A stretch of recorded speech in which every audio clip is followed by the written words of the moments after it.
capítulo 3, que vai do versículo 1 até o versículo 17. E tem como tema, o capítulo 3 tem como tema, como enfrentar o fim dos tempos vitoriosamente. Amém? E aí nós começamos a falar em alguns tópicos. Os últimos dias foi o primeiro tópico, que é o versículo 1, a parte A.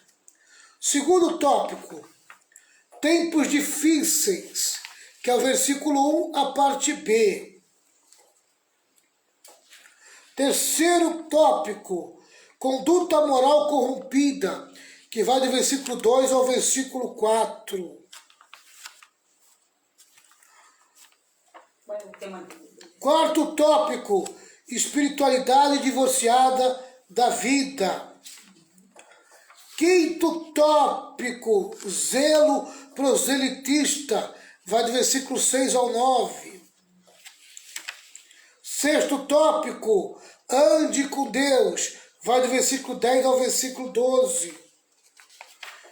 E nós estamos no sétimo tópico, fidelidade à palavra de Deus.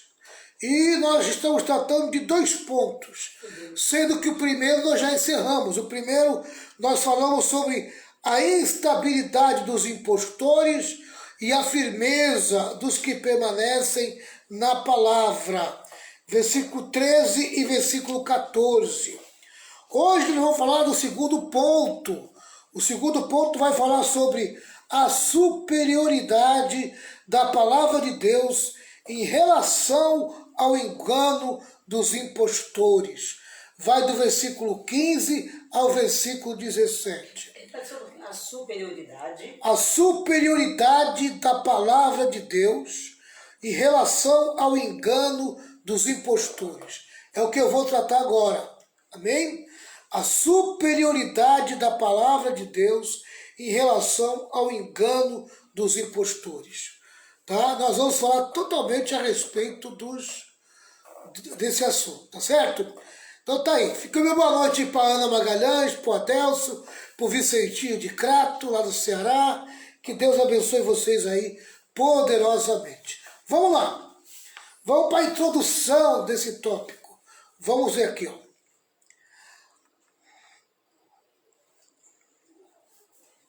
As escrituras são sagradas, confiáveis e úteis.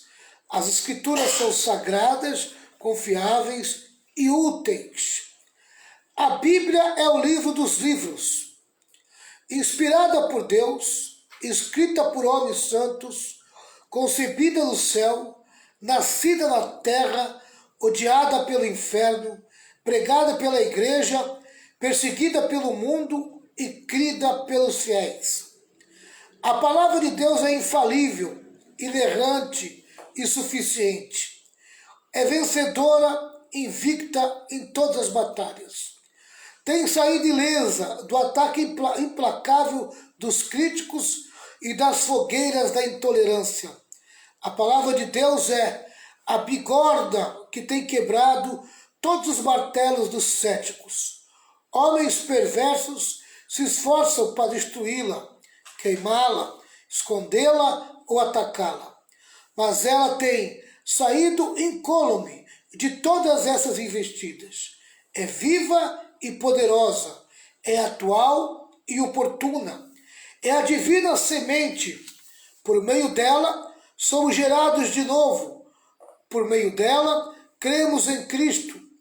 Por meio dela, somos fortalecidos.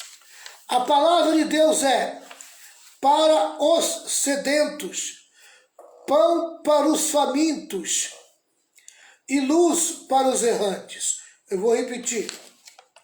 A palavra de Deus é água para os sedentos, pão para os famintos e luz para os errantes, para os errantes. Por meio dela somos santificados e através dela recebemos poder. Ela é a arma de combate e o escudo que nos protege. É mais preciosa que o ouro e mais doce que o mel. Então tá aí a introdução desse assunto, que nós estamos começando a tratar. Amém? A superioridade da palavra de Deus em relação ao engano dos impostores. Tá certo? As escrituras são sagradas, confiáveis e úteis. Vamos ler agora na Bíblia, 2 Timóteo, capítulo 3, versículo 15, 16 e 17, que diz assim: E desde menino você conhece as escrituras sagradas, as quais lhe pode dar a sabedoria que leva à salvação por meio da fé em Cristo Jesus. Pois toda a escritura sagrada é inspirada por Deus e é útil para ensinar a verdade, condenar o erro, corrigir as faltas e ensinar a maneira certa de viver. E isso para que o servo de Deus esteja completamente preparado e pronto para fazer todo tipo de boas ações. Amém? Então Paulo destaca aqui, nesses 3 últimos versículos aqui do capítulo 3, né? Ele destaca a respeito das escrituras sagradas, a importância, o valor, o significado, amém?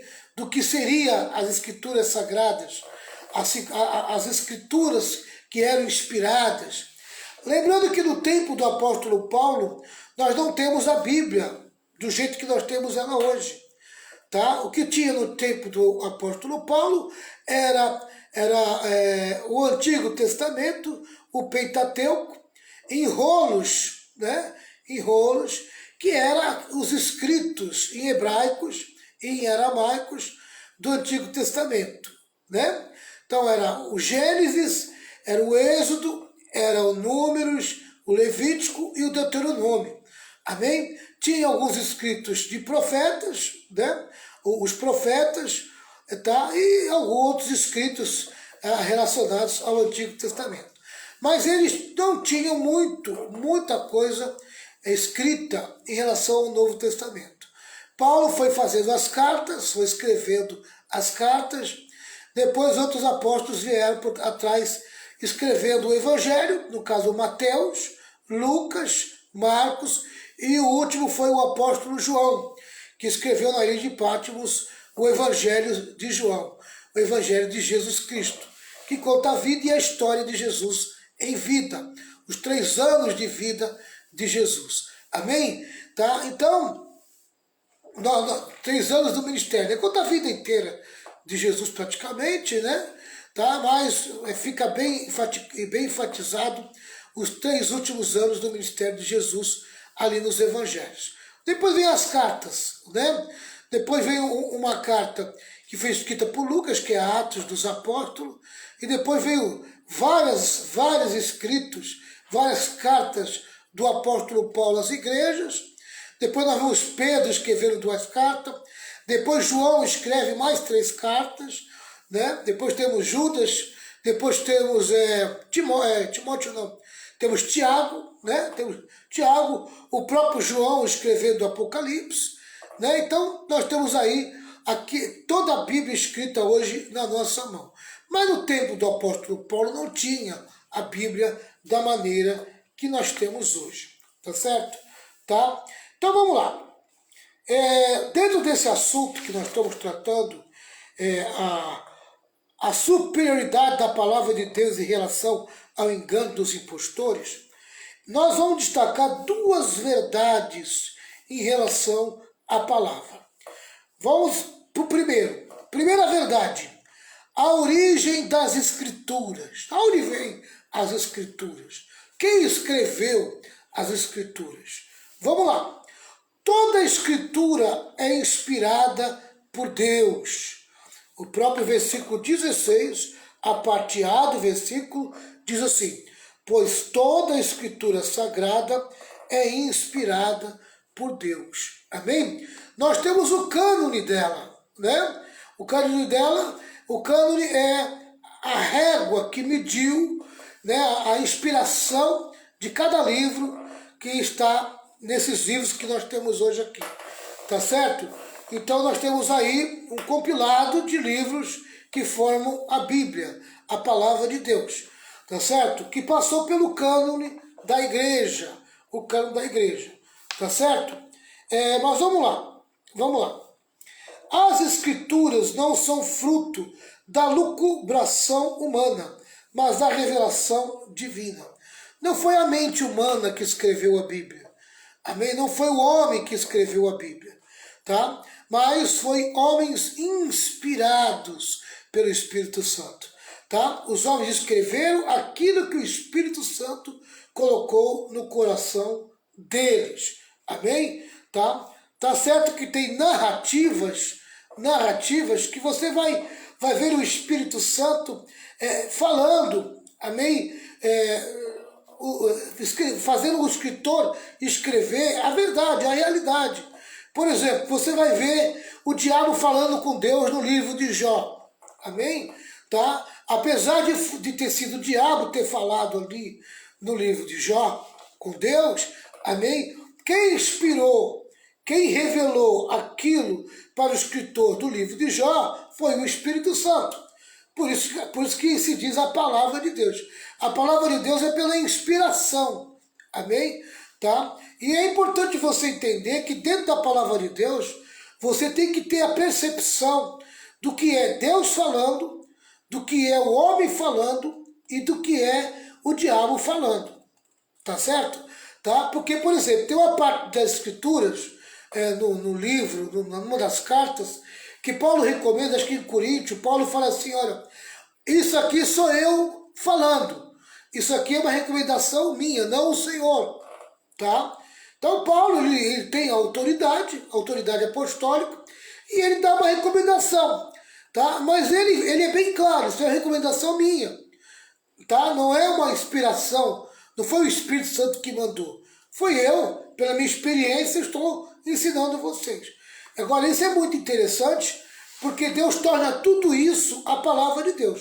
Mas você tem que saber discernir, amém? Discernir o que é realmente Deus falando, o que é o diabo falando e o que é o homem falando, amém? Tá? A introdução de um livro, por exemplo. Ora, para introduzir um livro, tem que ter uma narrativa humana. Ninguém introduz um livro, o Espírito Santo não precisa inspirar alguém a dar uma narrativa, tá entendendo? Então é uma narrativa, tá? Mas que está acoplado à inspiração divina. O Espírito Santo permitiu, o Espírito Santo agiu, tá? Agora, o bom é o contexto de tudo, o todo é o Espírito Santo, o todo é a inspiração divina. Mas vamos lá. Elas não provêm da descoberta humana, mas do sopro divino. Toda a autoridade das Escrituras depende exclusivamente da sua origem divina. A palavra grega telpeneutos significa literalmente soprada por Deus. Isso não quer dizer, porém, que Deus anulou Deus anulou a personalidade ou estilo ou a preparação de seus escritores, uma vez que esses homens santos falaram movidos pelo Espírito Santo. Amém? Mas o jeito de falar, a forma de falar, muitas das vezes, era do escritor. Amém? Tá? Mas com a permissão do Espírito Santo. O Espírito Santo não anulou a personalidade dele, o jeito deles. Tá certo? Tá? Vamos lá. Diz mais assim, ou a preparação dos seus escritores, uma vez que esses homens santos falaram movidos pelo Espírito Santo. Segundo Pedro, capítulo 1, versículo 21, para você conferir. Eu pediria para a pastora Renata separar para mim. 2 Pedro 1, 21. Enquanto isso eu continuo aqui. Isso. Significa, porém, que as Escrituras surgiram na mente de Deus e foram comunicadas pela boca de Deus, pelo sopro de Deus e pelo seu Espírito. As Escrituras são, pois, no verdadeiro sentido do termo, a palavra de Deus, porque Deus a disse. É como os profetas costumavam anunciar, a boca do Senhor o disse. É importante destacar que toda escritura, e não apenas parte dela, é inspirada por Deus. Tanto no Antigo quanto o Novo Testamento compõem as escrituras.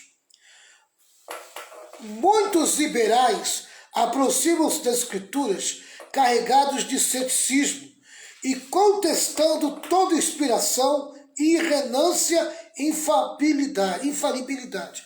Amados, nós estamos vivendo dias de verdadeiros ataques à Bíblia. Amém? Tá? Existem aí grupos querendo dissipar a verdadeira palavra de Deus. Queremos deturpar, queremos cortar parte dela. Acrescentar. Só Deus. Buscando interpretação própria. Tá entendendo? E a gente tem que tomar muito cuidado. Precisamos ter muito cuidado quanto a certas interpretações da palavra de Deus. Tá? Eu sempre digo, no mundo de hoje, onde a internet divulga muitos vídeos, divulga muitos assuntos, tá? Muitas coisas estão relacionadas com a palavra de Deus. Tem muita gente usando a boca, amém? Tá? E usando a boca para ensinar coisas erradas. E vocês precisam estar muito espertos, sabe? Identificar o que é certo, o que é errado, discernir o que é certo, o que é errado, tá bom? Para que vocês não caiam no engano de Satanás. Há aqueles que enganosamente afirmam que as escrituras apenas contêm a palavra de Deus, mas não são a palavra de Deus. Tem aqueles, né, que afirmam que as escrituras apenas contêm a palavra de Deus, mas não são a palavra de Deus. Quer dizer, ela contém partes que é a palavra de Deus e a grande maioria é a palavra do homem. Amém? Tá? Então tem que tomar muito cuidado, porque na verdade a grande maioria é a palavra de Deus. Tá? Vamos lá.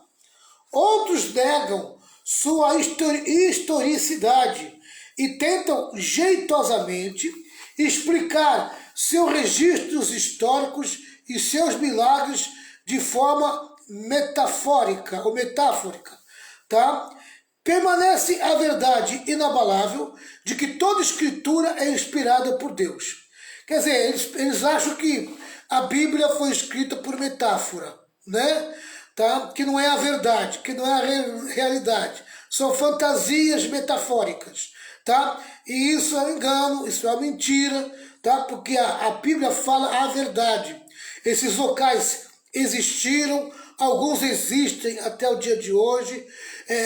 Homens, a ciência já provou isso, a geografia já provou isso, historiadores já provaram isso, geólogos já provaram isso, tá? Então não é metáfora, são realidades, são verdades. Não é a criação da cabeça humana, tá? Então a gente tem que tomar muito cuidado porque tem muita gente entrando por esse caminho aí, tá? Sobre este sólido fundamento, devemos erigir nossa fé. John Wesley usou uma forte lógica para aprovar a origem divina das Escrituras. Diz assim: a Bíblia foi concebida por uma das três fontes, por homens bons ou anjos, por homens maus ou demônios, ou por Deus. Primeiro, a Bíblia não poderia ter sido concebida por homens bons, nem por anjos, porque ambos não poderiam escrever um livro e que mentisse em cada página escrito, e que houvesse as palavras. Assim diz o Senhor, sabendo perfeitamente que o Senhor nada dissera e que todas as coisas tivessem sido inventadas por eles. Então, está descartado que a Bíblia foi escrita por homens bons ou por anjos, tá?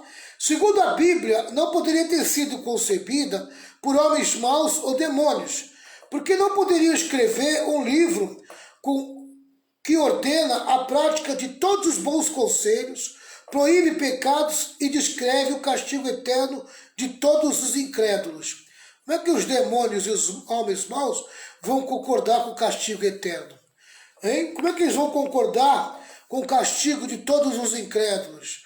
É muito difícil. Então não foi escrito por homens maus e por demônios. Portanto, concluo que a Bíblia foi concebida por Deus e revelada aos homens. Foi concebida por Deus e revelada aos homens. Os homens de Deus receberam a revelação da palavra de Deus. Amém? Dentro da sua personalidade, dentro das suas narrativas. Amém? Tá? Dentro da forma de se escrever o livro. Tá certo? Tá? De uma forma humana, mas inspirada. Amém? Tá? De uma forma humana, mas inspirada. É assim que eu vejo a Bíblia e a palavra de Deus. Tá? Por que isso é importante você saber? Por quê? Porque hoje em dia a Bíblia está sendo muito massacrada. Tá? Tem muita gente aí lutando contra ela.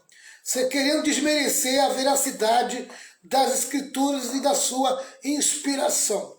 Se o crente não tiver certeza de que a Bíblia é inspirada por Deus, ele vai ter dúvida em segui-la. Ele vai ter dúvida em levá-la adiante. Amém?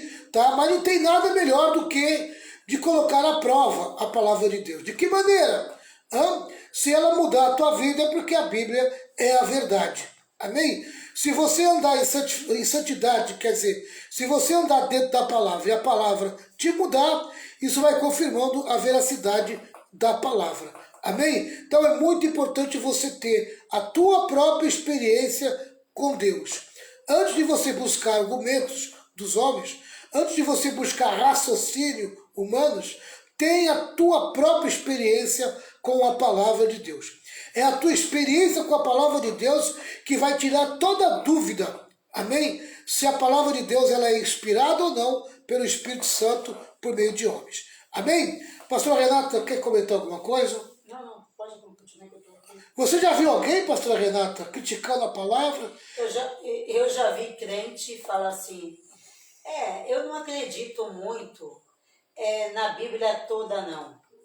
Eu acredito em parte. Eu já vi crente que nasceu na igreja e já falou isso para mim. Eu não acredito em tudo que está escrito na Bíblia. Geralmente são pessoas, Renato, que estão dentro da igreja e querem justificar os seus erros, Isso. amém? Usando o quê? Usando o argumento que não acredita na Bíblia daquela maneira. Isso. Tá? Quer dizer, qual a maneira? A maneira que está confrontando o pecado dele. Né? Então tem pessoas que querem andar errado, querem andar torto, querem andar de qualquer maneira.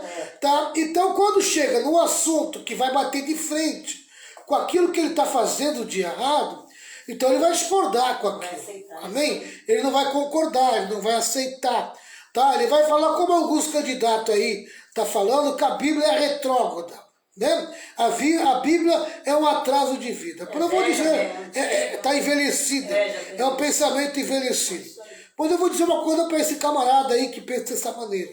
A Bíblia ela é a mesma ontem, hoje e eternamente. Amém? Passará o céu e a terra, mas a palavra de Deus nunca passará. Ela sempre se mantém firme, forte e segura. Amém? Pois ela é a palavra de Deus. Pode falar. Tem crente, pastor, que se você dá para ele os textos bíblicos, entendeu? Mostrando para ele aonde ele está errando, né, usando a palavra, ele se ofende. Não é? Exatamente. A pessoa está fazendo um negócio errado, aí você vai chamar a atenção dele através da palavra. Você põe um texto bíblico, a palavra de Deus está falando isso aqui. A pessoa vai contra você, ainda vai contra a palavra. Aí ele diz que você está ofendendo ele por causa da palavra. Não é incrível? É impossível uma pessoa ser cristão de verdade se ofender com a palavra. Se não crê 100% na palavra de Deus. Tá? Se não crê 100% na palavra de Deus. Ele só crê naquilo que lhe convém, pastor. Exatamente. O que não lhe convém, ele não acredita, ele passa, entendeu? Batido. Tem muita gente assim. É Exatamente. isso, tem muita gente que não aceita. Ó, vou mostrar aqui para vocês o homem escrevendo a sua personalidade. Tito capítulo 1 diz assim, ó, eu, Paulo, servo de Deus e apóstolo de Jesus Cristo, escrevo esta carta. É o modo de Paulo escrever a carta. Aqui ele está colocando a sua personalidade. Amém? É o Espírito Santo falando? Não, é Paulo falando. Amém? Só que é o seguinte, Paulo falando com autorização do Espírito Santo. O Espírito Santo autorizou Paulo a escrever a carta dessa maneira. A partir daqui, o Espírito Santo vai começar a tratar com a igreja. Tá? Olha aqui, ó. Eu fui escolhido. Aí Paulo começa o quê? A dar um recado para Tito, né? Para entregar para as igrejas que estavam debaixo do comando dele. Tá? Então, o que é a inspiração divina? Tá? É o Espírito Santo autorizando Paulo a escrever aquilo, amém? Que o próprio Espírito estava colocando no coração dele, amém? Tá? Só que Paulo está escrevendo da maneira dele, dentro da personalidade dele, tá entendendo? Tá? E ele estava escrevendo debaixo da sabedoria de Deus. Deus estava dando a saber a ele o que ele tinha que escrever, tá entendendo? Tá? Então a gente precisa entender isso. Entender isso. Se você não entender isso, não adianta. Você vai sempre retrucar a palavra de Deus. Tá? Então, essa é uma certeza que você tem que ter dentro de você. A palavra de Deus, a Bíblia, da forma que nós temos ela hoje na nossa mão, ela é a inspiração de Deus. É a autorização que Deus deu ao homem de escrever a sua palavra, amém? E colocar no papel. Tá certo? Tá? Então nós temos hoje aquilo que Deus permitiu que nós tivéssemos. Tá? E quem quiser andar na verdade, tem que andar por ela. Tá certo? Agora, o diabo vai sempre procurar, tá, desmerecer a palavra de Deus. Deturpar, né? Deturpar a palavra de Deus. Se você se deixar levar por essas pessoas, por esses falsos pastores, falsos mestres, falsos apóstolos, tá?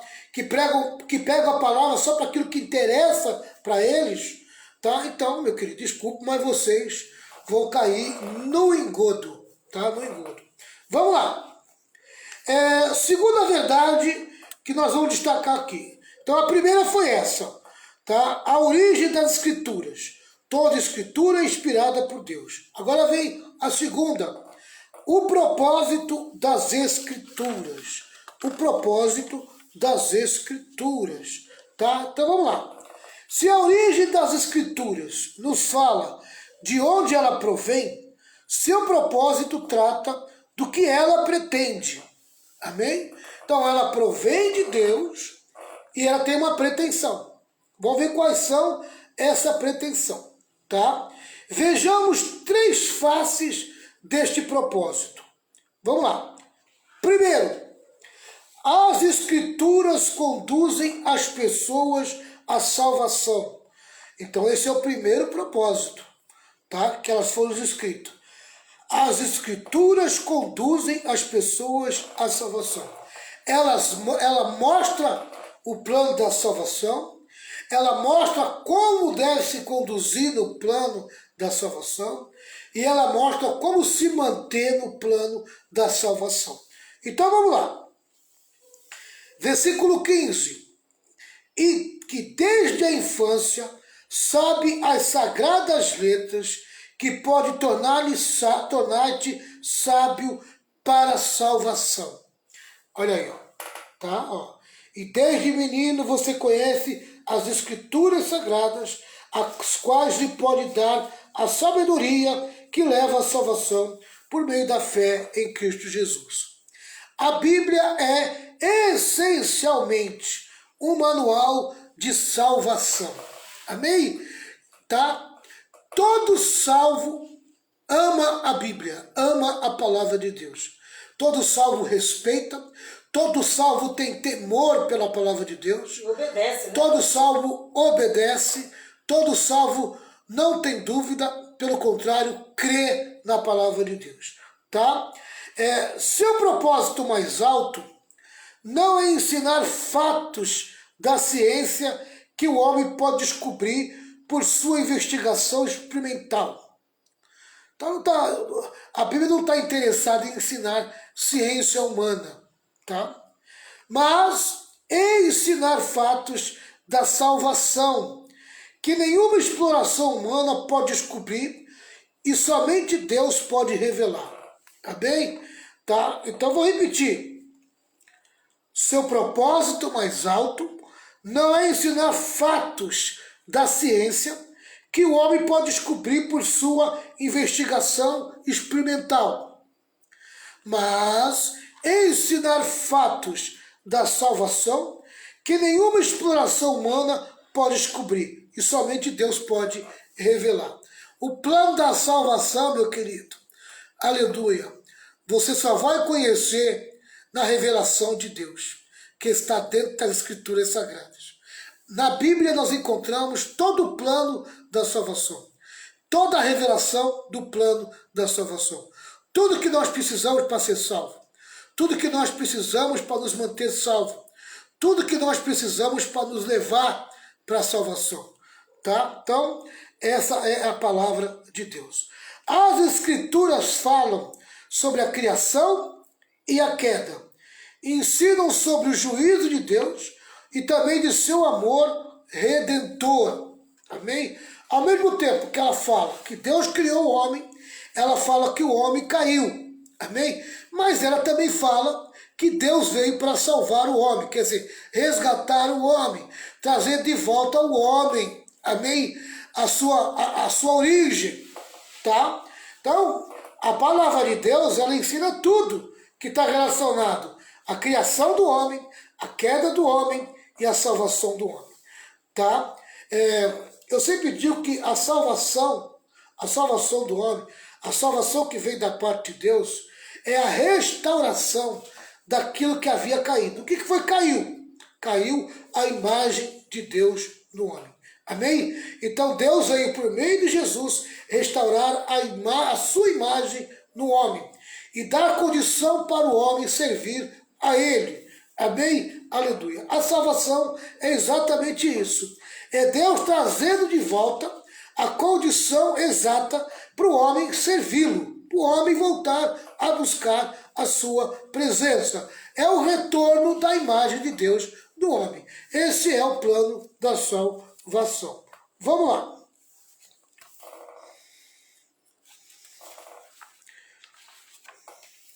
Dois. As Escrituras anunciam a salvação por intermédio de Cristo, pela fé em Cristo. É a parte B do versículo 15. A salvação, vou repetir, tá? Então vou repetir o primeiro. O primeiro é o seguinte, é a parte A do versículo 15.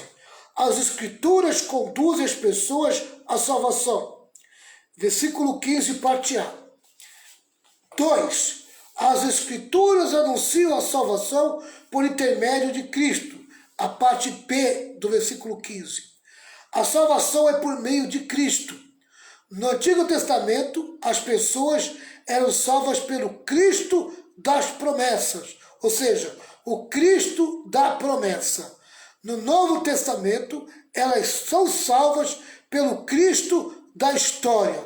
Aquilo que era uma promessa no Antigo Testamento entrou na história e nos salvou e trouxe a salvação. No Antigo Testamento, as pessoas olhavam para a frente, para o Cristo que haveria de vir. No Novo Testamento, elas olham para trás, para o Cristo que já veio. Amém? Então, no Antigo Testamento, a pessoa tinha que olhar para frente, olhar para o Cristo que iria redimir a nação de Israel. Hoje, agora, nesse exato momento, quem quiser ser salvo, olha para Cristo, que já efetuou o plano da salvação. Tá? No Antigo Testamento, as pessoas creram no Cristo da promessa. No Novo Testamento, as pessoas creram no Cristo da história. O Antigo Testamento anuncia a promessa e a preparação para a chegada de Cristo. Os evangelhos expõem o nascimento, a vida, o ensino, os milagres, a morte, a ressurreição e a ascensão de Cristo. O livro de Atos relata a propagação do Evangelho de Cristo desde Jerusalém até Roma. As epístolas apresentam a ilimitada glória da pessoa e da obra de Cristo, aplicando-a à vida do cristão e da igreja. O Apocalipse traz a consumada vitória de Cristo e da sua igreja. Cristo é o centro da eternidade, da história e das Escrituras. Vou repetir. Cristo é o centro da eternidade, da história e das Escrituras. Tudo gira em torno de Jesus Cristo. Amém? Ele é o Salvador do mundo. O único nome dado entre os homens pelo qual importa que sejamos salvos. Você pode conferir aí, Atos 4, versículo 12. Amém? Você está devendo um versículo, não está, pastor Renato? Estou esperando você. 2 Pedro 1, 21. 2 Pedro 1, 21. Enquanto eu tomo uma aguinha aqui. Vai lá. Deixa eu pegar aqui. 2 Pedro, já está aqui já. Pode ler. É 1, 21, né, pastor? Isso. Porque a profecia nunca foi produzida por vontade de homem algum, mas os homens santos de Deus falaram inspirados pelo Espírito Santo. Quer dizer, Amém. essa é a palavra, né, pastor? Então você veja bem, desde o momento que o homem cai, amém? Tá? Deus entra na história para salvar o homem, para restaurar o homem. Tá? Quando eu olho para Gênesis 3,15, eu vejo a primeira profecia a respeito do Messias, tá? A respeito de Jesus. Olha o que Deus fala aqui em Gênesis 3,15. Tá? Então veja bem.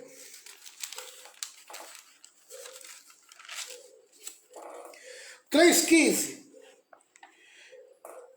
Eu farei com que você e a mulher sejam inimigas uma da outra, e assim também serão inimigas a sua descendência e a descendência dela. Esta esmagará a sua cabeça e você picará o calcanhar da descendência dela. Amém? Tá? Então está falando da inimizade, tá? Do diabo com a mulher, tá? Que é a serpente, né? Eu falei com que você e a mulher sejam inimigas uma da outra, tá? E essa mulher representa dois povos, que é Israel e a igreja futuramente, tá? O diabo sempre se colocou como inimigo de Israel e sempre se colocou como inimigo da igreja, tá? Essa mulher simboliza tanto Israel como a igreja, tá certo? Tá? Diz assim também serão inimigas a sua descendência. Quem é a descendência da mulher? Jesus nasceu de uma mulher, de uma virgem, amém? Então, a descendência da mulher, tá? Então, a descendência da mulher, essa mulher, o que ela era? Israelita, amém? Tá? Israelita. Então, essa mulher queria gerar uma criança que seria a descendência dela, tá? Olha o que diz. E assim também serão inimigas a sua descendência. Quer dizer, o diabo iria se levantar contra Jesus, iria ser o inimigo de Jesus, tá? E diz mais aqui, ó. E a descendência dela, essa esmagará a sua cabeça, tá?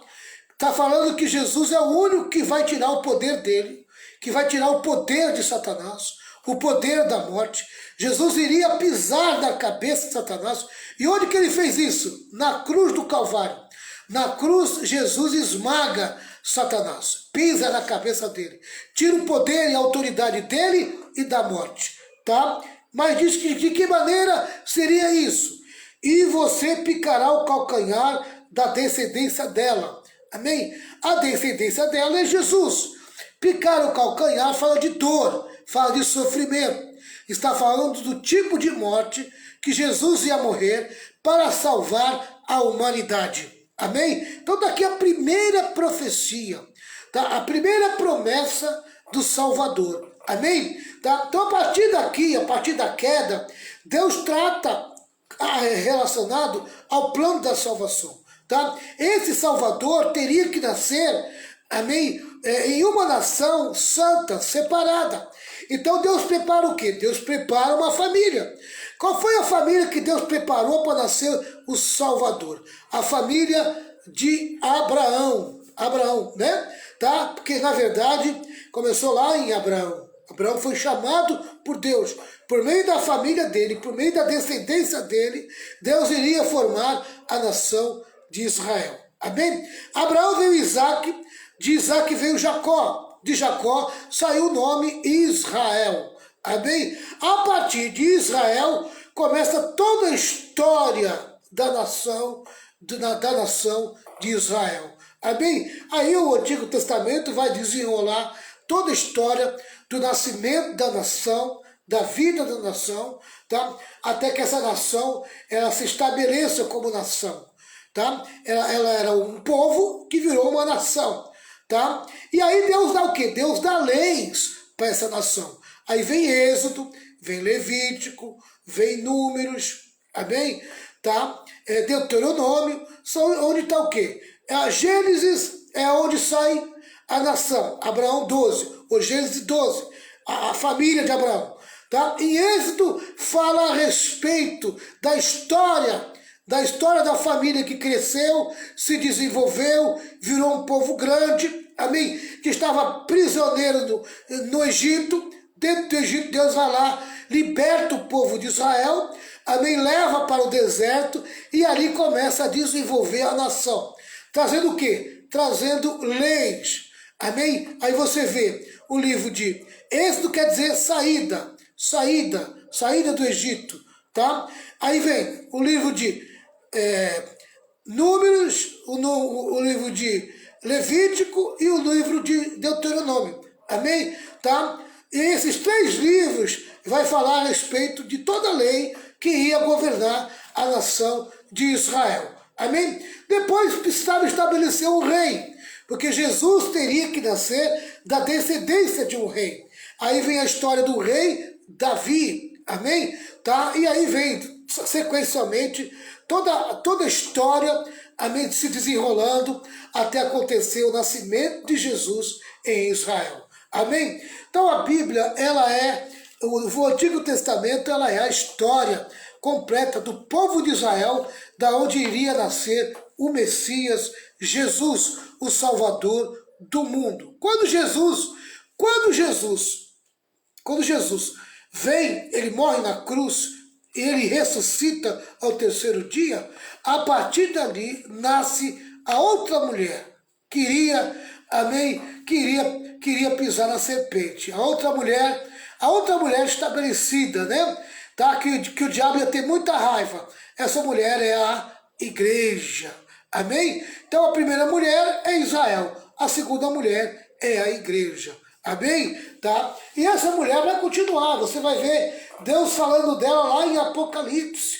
Amém? A mulher, tá? Então há muito assunto a respeito dessa mulher, mas não me cabe falar aqui agora, tá?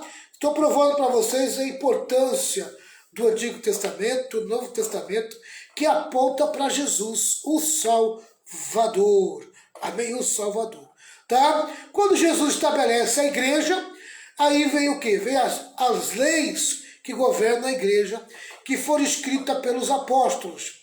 Havia profetas também no tempo de Paulo, e os profetas também escreveram as escrituras. Tá? Alguns profetas eram, tipo Judas, era profeta, né? Judas, o irmão do Senhor, ele não é um apóstolo, mas ele é um profeta. Tá? E Pedro, Paulo, João eram apóstolos, tá?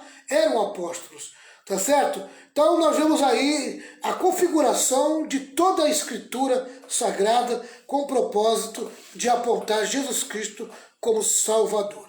Então as Escrituras anunciam a salvação por intermédio de Cristo. Vamos para o terceiro ponto, né? Terceira verdade. Tem mais algum versículo que eu mandei tu ler? Não, você pediu para ler só 2 Pedro. Tu já leu, já, né? Já. Tá.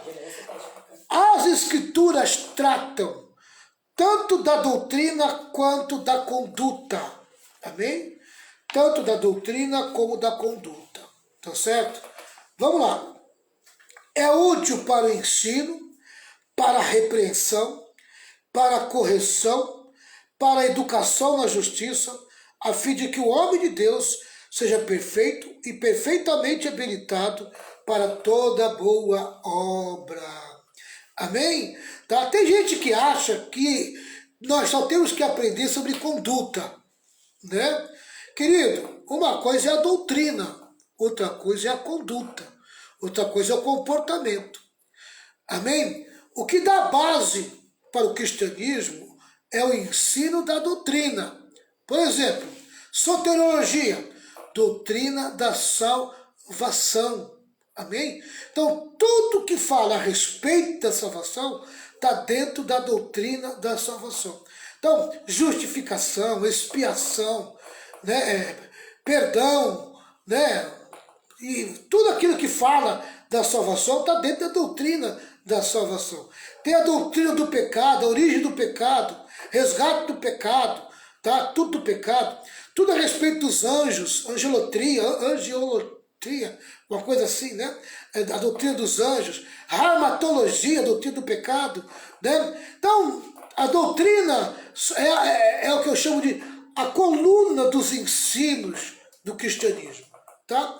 E o comportamento e a conduta, amém? Tá? É o caminho da santificação, tá? Sem a qual ninguém verá o Senhor. Então nós temos que aprender a doutrina para ter base na fé. E tem que aprender a conduta para saber como se conduzir debaixo, amém, desse fundamento que são nossas doutrinas. Amém? Tá? É muito interessante. A doutrina é o que segura a igreja. Amém? Tá? E o comportamento é o que mantém o crente na igreja. Tá bom? Vamos lá.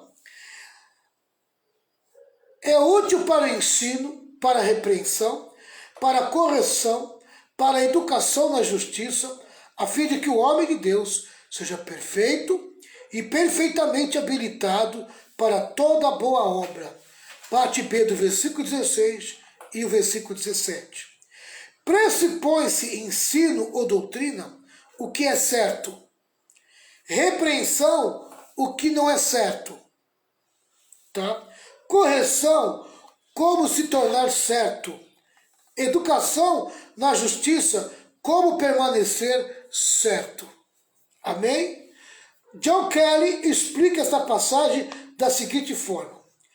A escritura é pastoralmente útil para o ensino, isto é, como fonte positiva de doutrina cristã, para a repreensão, isto é, para refutar o erro, tá? E para repreender o pecado. Para a correção, isto é, para convencer os maus orientados dos seus erros e colocá-los no caminho certo outra vez. Quer dizer, é pegar aquele crente que está andando fora do trilho e botar ele dentro do trilho, tá? E para a educação na justiça, isto é, para a educação construtiva na vida cristã. Construir a vida cristã, amém? Fundamentar o crente, tá certo? Educação na justiça, tá? Então vou repetir aqui. As escrituras é pastoralmente útil para o ensino. O que é o ensino? Fala do quê? Como fonte positiva de doutrina cristã, tá? Amém? Então fala de tudo aquilo que fundamenta a vida cristã, tá certo? É as doutrinas. Então o ensino da doutrina. Ensinar a doutrina e fundamentar a igreja é colocar a igreja no sólido, colocar concreto dentro do crente. Amém? Tá. Serve para a repreensão, isto é, para refutar o erro, não deixar o erro entrar dentro da igreja. Amém? Proteger a igreja do erro. Tá? Então, o pastor precisa, muitas das vezes, trazer uma repreensão. Para quê? Para que a igreja não entre pelo caminho do erro. O caminho do erro está aí. Amém? Então, nós temos que o quê? Que repreender, chamar a atenção. Olha, isso é errado, isso não é correto. Tá? E muitas das vezes ela vai bater de frente. Porque tem gente que quer impor o erro. O diabo quer impor o erro. Pessoas erradas querem impor o erro, tá? É função do pastor não permitir o erro entrar dentro da igreja. O pastor é chato. O pastor é muito rígido. Amém? Confunde zelo doutrinário. Amém?